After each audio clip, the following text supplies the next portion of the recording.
नमस्ते सदावत्सले मातृभूमि, जय हिंद दोस्तों। स्वागत है आप सबका टेक्निकल अस में। शुरू करते हैं आज के डिफेंस समाचारों को।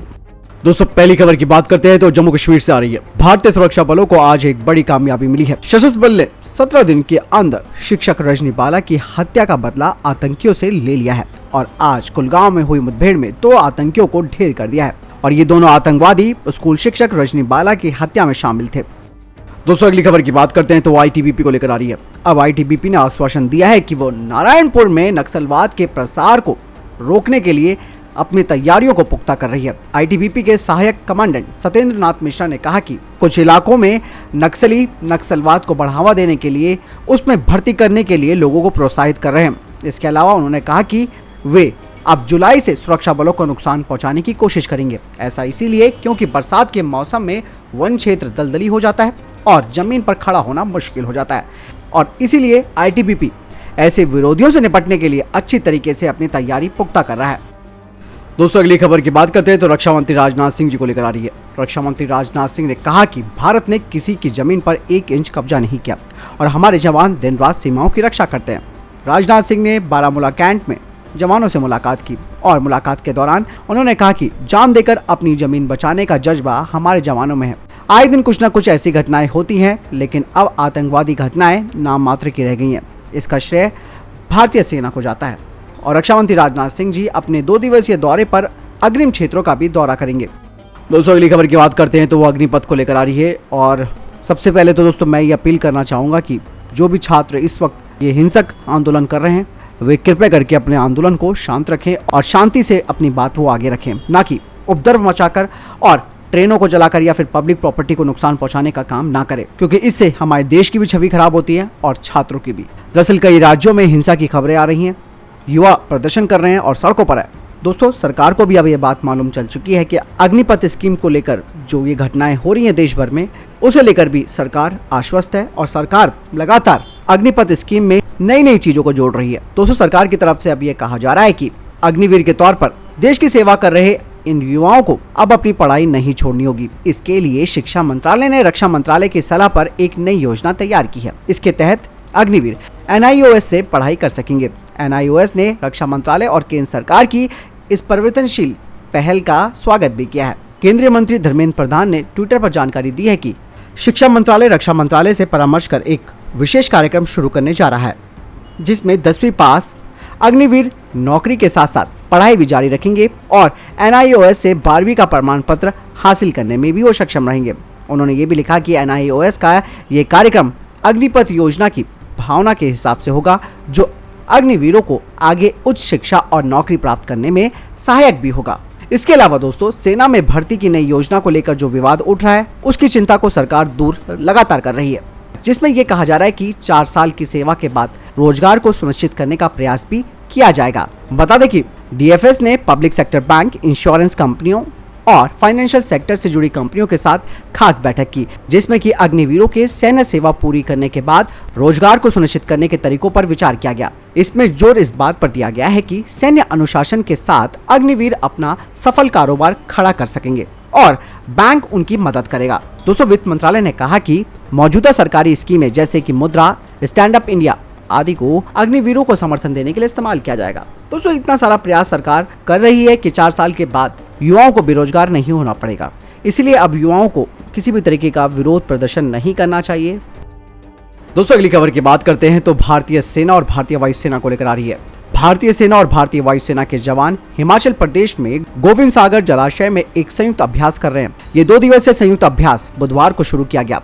इसमें जवानों को दुश्मन से घिरे इलाके और युद्ध की स्थिति में ऊंचाई से तेजी से जमीन या फिर पानी में उतरकर ऑपरेशन को अंजाम देने की काबिलियत बढ़ाने के लिए एक एक्सरसाइज का आयोजन किया गया।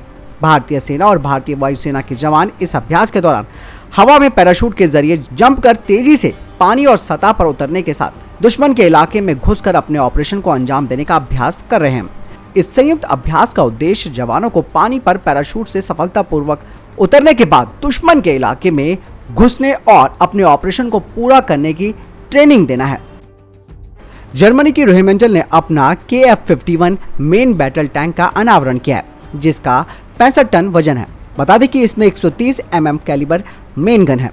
कंपनी ने कहा कि टैंक की 130 गन से फायर किया गया प्रोजेक्टाइल 50% ज्यादा प्रभावी होगा 120 गन की तुलना में और इसकी रेंज भी काफी बेहतर है।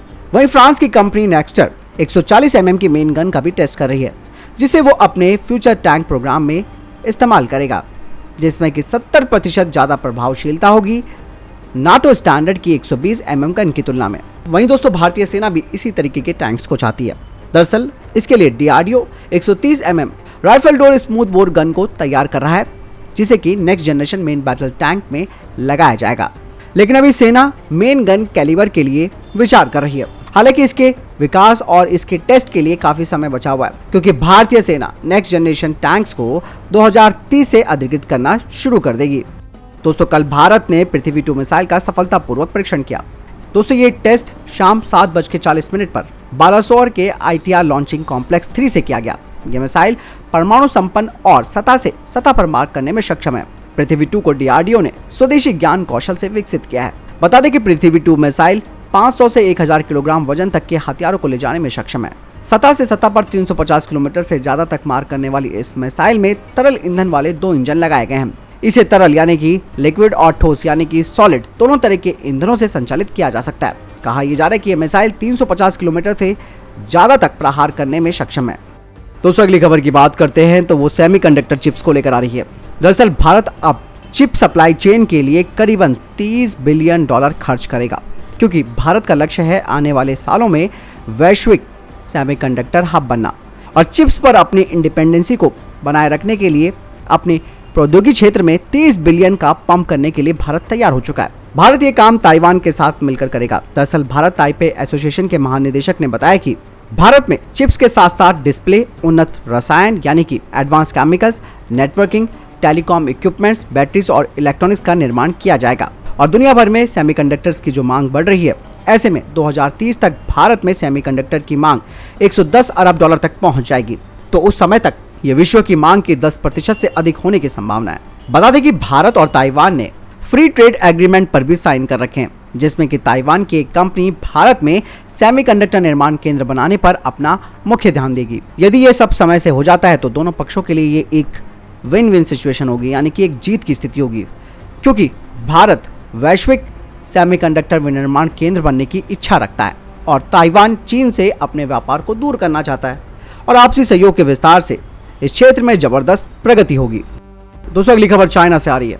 दोस्तों अमेरिका प्रशांत महासागर में स्थित अपने गुआम एयरबेस के पास स्थित तिनयान द्वीप पर एक नया एयरबेस बना रहा है। अमेरिका को इस बात का डर सता रहा है कि ताइवान पर जंग की सूरत में चीन हमला करके उसके गुआम एयरबेस को तबाह कर सकता है और यही वजह है कि अब अमेरिका एक वैकल्पिक एयरबेस के रूप में तिनान को तैयार कर रहा है। अमेरिका के इस एयरबेस पर काम शुरू हो गया है और सैटेलाइट तस्वीरों से भी तियान द्वीप पर स्थित अंतर्राष्ट्रीय हवाई अड्डे पर व्यापक निर्माण कार्य शुरू हो गया। वहीं डिफेंस एक्सपर्ट्स का कहना है कि गुआम के पास स्थित इस द्वीप पर एयरबेस बनाने का उद्देश्य संकट के समय अमेरिकी सैनिकों को अतिरिक्त हवाई पट्टी मुहैया कराना है। अमेरिका पिछले 1 दशक से इस एयरबेस पर काम कर रहा है। अमेरिका का गुआम एयरबेस बहुत बड़ा है और चीन, नॉर्थ कोरिया और रूस से कोई खतरा होने की सूरत में सबसे पहले वही एक्शन में आता है।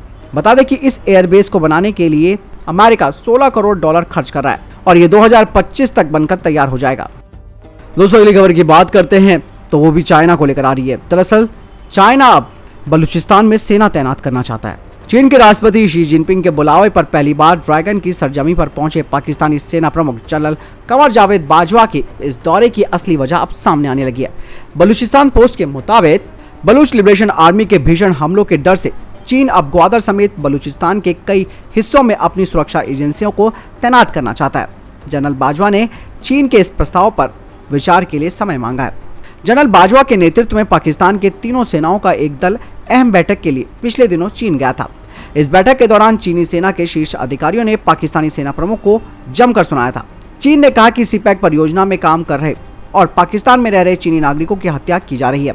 बताया जा रहा है कि पाकिस्तानी सेना की विफलता के बाद अब चीन ने अपनी बदनाम सुरक्षा एजेंसी को ग्वादर समेत बलूचिस्तान में तैनात करने का प्रस्ताव भी दिया है। दोस्तों पाकिस्तान को भी अब इस बात का डर सता रहा है कि अगर उन्होंने ये परमिशन दे दी तो ऐसे में चीनी सेना पूरी तरीके से पाकिस्तान में उतर जाएगी और वो कहीं ना कहीं पाकिस्तान में एक तरह की चुनौती ही पेश करेंगी। इसके अलावा कल के डिफेंस अपडेट में मैंने आपको बताया था कि चीन ने अब विदेशी धरती से भी अपनी सेना को ऑपरेशन करने की हरी झंडी दे दी है और इसी के चलते अब बलूचिस्तान में चाइना अपनी सेना खड़ी करना चाहता है और ऐसे में चीन पाकिस्तान और बलूचिस्तान दोनों को अपना उपनिवेश बना देगा, क्योंकि चीन अगर अपनी सुरक्षा एजेंसियों को पाकिस्तान में तैनात करता है तो ये पाकिस्तान के लिए बड़ा झटका होगा।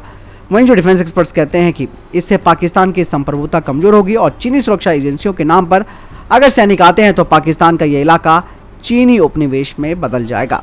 दोस्तों, space PSU new space India limited इस महीने के अंत तक सिंगापुर से उपग्रहों का एक बैच लॉन्च करेगा। दोस्तों, अभी हाल ही में रिपोर्ट भी आई थी जिसमें कहा जा रहा था कि NSIL यानी कि न्यू स्पेस इंडिया लिमिटेड इस साल विदेशी उपग्रहों को शामिल करने वाले कम से कम 2 मिशन को लॉन्च करेगी, जिन्हें कि PSLV से लॉन्च किया जाएगा। बता दें कि सिंगापुर के 3 सैटेलाइट्स हैं, जिसमें कि अर्थ ऑब्जर्वेशन सैटेलाइट्स भी शामिल है। इनका वजन 500 किलोग्राम से थोड़ा अधिक होगा और इसीलिए इसरो के PSLV रॉकेट से ही इसे लॉन्च किया जाना है। तो दोस्तों, ये थे अब तक के टॉप डिफेंस और स्पेस अपडेट। वीडियो के संबंध में कोई प्रश्न जवाब या आपका कोई सवाल है कमेंट सेक्शन में लिखकर जरूर पूछ सकते हैं। मिलता हूं नई वीडियो के साथ।